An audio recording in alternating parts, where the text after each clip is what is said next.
Good morning বন্ধুরা, কেমন আছো তোমরা? আজকে ফ্রাইডে, আমার সমস্ত কাজ হয়ে গেছে, স্নান টান করে বাগানে এসেছি। দেখো বাগানে এসে তোমাদেরকে কাকে দেখাচ্ছি, ও কিন্তু আমাকে এক চোখে দেখছে। দেখো দেখো দেখো দেখো, একটা পাখির সাথে তোমাদেরকে পরিচয় করাই। এটা কি পাখি এখনও আমি বুঝতে পারছি না। দেখো এইখানে বাসা বানিয়েছে, জানো তো, এই গাছটার মধ্যে। দাঁড়াও, দেখার চেষ্টা করছি, একটুখানি সামনে নিয়ে যাই, ফোনটাকে একটু জুম করে দেখানোর চেষ্টা করি।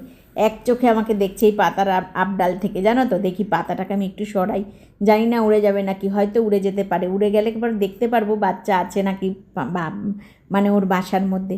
যদিও ওকে ডিস্টার্ব করতে চাইছি না, কিন্তু এই যে উড়ে গেছে উড়ে গেছে, পাখিটা হয়তো আমার কন্টেন্ট বানানোর জন্যই উড়ে গেল গো। আমার কাছে কোনো কন্টেন্ট ছিল না, যে কি বানাবো আমি ভাবছিলাম যে কি বানাবো। থ্যাংক ইউ সো মাচ, বুলবুলি পাখি কিন্তু এটা। দেখো দেখো দেখো, তোমাকে অনেক অনেক অনেক অনেক ভালোবাসা, অনেক অনেক ধন্যবাদ। তুমি আমাকে একটা কন্টেন্ট বানাতে সাহায্য করেছো, থ্যাংক ইউ। এই দেখো, চলে আসো বন্ধুরা, আমরা একটু সবাই মিলে দেখে নিই। ও মা, কি দারুণ! এই বুলবুলির লাল লাল ডিম কোনোদিনও তো আমি দেখিনি। আর বাসাটা দেখো কি দারুণ বানিয়েছে, কালারফুল বাসা। দেখো কোথার থেকে, মানে আর বাসার ওই যে সুতোগুলো দেখছো না, লাল হলুদ, এই লাল নেই, নীল হলুদ সবুজ, এগুলো না লাইলনের মতন দড়ি, জানো তো, কি সুন্দর করে গোল গোল। এই দেখো দেখো, ও কিন্তু এখানেই উড়ে রয়েছে, এখানে বসে রয়েছে, কিন্তু ও কিন্তু যাবে না। ওর বাচ্চা মানে ডিমটা তা দিচ্ছে আর কি, পাহারা দিচ্ছে। ও বুলবুলি পাখি, আমাকে কিন্তু তোমার একটা বেবি বাচ্চা দিয়ে দিও, এটা যদি ফুটে যায় আমি কিন্তু ওকে পোষ মানাবো আর কি, ঠিক আছে? তবে ছেড়ে রেখে এই ঘরে পাখিকে বেঁধে রেখে করবো না, ঘরের মধ্যে আমাদের অনেক চড়াই পাখিও আছে, সবার সাথে খেলবে, অনেক বন্ধু পাবে, ঠিক আছে?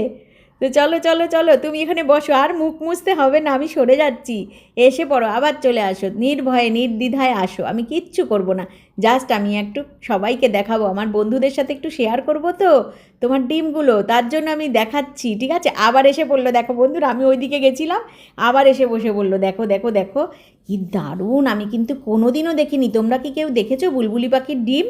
যদি দেখে থাকো তাহলে কিন্তু আমাকে অবশ্যই কমেন্টে জানিও। এই দেখো, এই গাছটার মধ্যে বাসা বানিয়েছে। আজকে আমাদের বাগানটা একটু পরিষ্কার হচ্ছে, দাঁড়াও আবার একটু যাই, দেখি আরেকটু কিছু আমি ওর বাসার থেকে কিছু ইনভেন্ট করতে পারি নাকি, দেখে নি, দেখি দেখি দেখি দেখি। এই এই এই এই আবার চলে গেল, আবার চলে গেল, আবার চলে গেল। এই দেখো উড়ে এসে বসলো।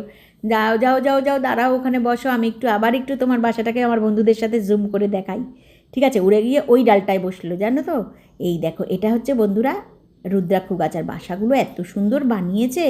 আর একজন বন্ধু আমাকে বলছিলেন, দিদিভাই, যে আমি দিদিভাই তোমাদের রুদ্রাক্ষ গাছ দেখিনি। এই যে এটা হলো রুদ্রাক্ষ গাছ, আর দেখো গাছের বেল সব খেয়ে নিয়েছি, অনেক পড়ে গেছে। ঠাকুর পুজোতেও দিয়েছিলাম, শিবরাত্রিতে নিজেদের বেল গাছের বেল দিয়ে কিন্তু এবারে পুজো দিয়েছিলাম। আর একটাই বেল আছে।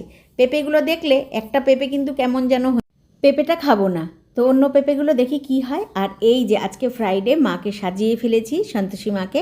দেখো এই ফুলগুলো যা যা এনেছি সমস্ত আমাদের গাছে ফোটা ফুল, আরও অনেক ফুল আছে, নিচের ঘরে পুজো হবে। তো বন্ধুরা, এই ঠাকুর, শুধু সন্তোষী মা ঠাকুরটা আমাদের ওপরের ছাদের ঘরে থাকে, কারণ এই মাকে তো কোনো কিছু টক জাতীয় জিনিস দিয়ে কিন্তু ছোঁয়ানো যায় না, তার জন্য শুধুমাত্র মা ওপরেই থাকে, সন্তোষী মা। তো যাই হোক, বাইরেটা প্রচণ্ড রৌদ্র, আমি ভেবেছিলাম বাইরে দাঁড়িয়ে কিছুক্ষণ একটু ভিডিও করব, কিন্তু পারলাম না। তো ঠিক আছে, কেমন লাগলো পাখিদের দেখে তোমাদের? আর আমাদের এখানে কিন্তু প্রচুর পাখি আসে, জানো তো। তো যাই হোক, পুজোটা করে নিই বন্ধুরা, আবার তোমাদের সাথে অন্য কোনো একটা ভিডিওতে দেখা হবে। কিন্তু সবসময় তো ফোন থাকে না।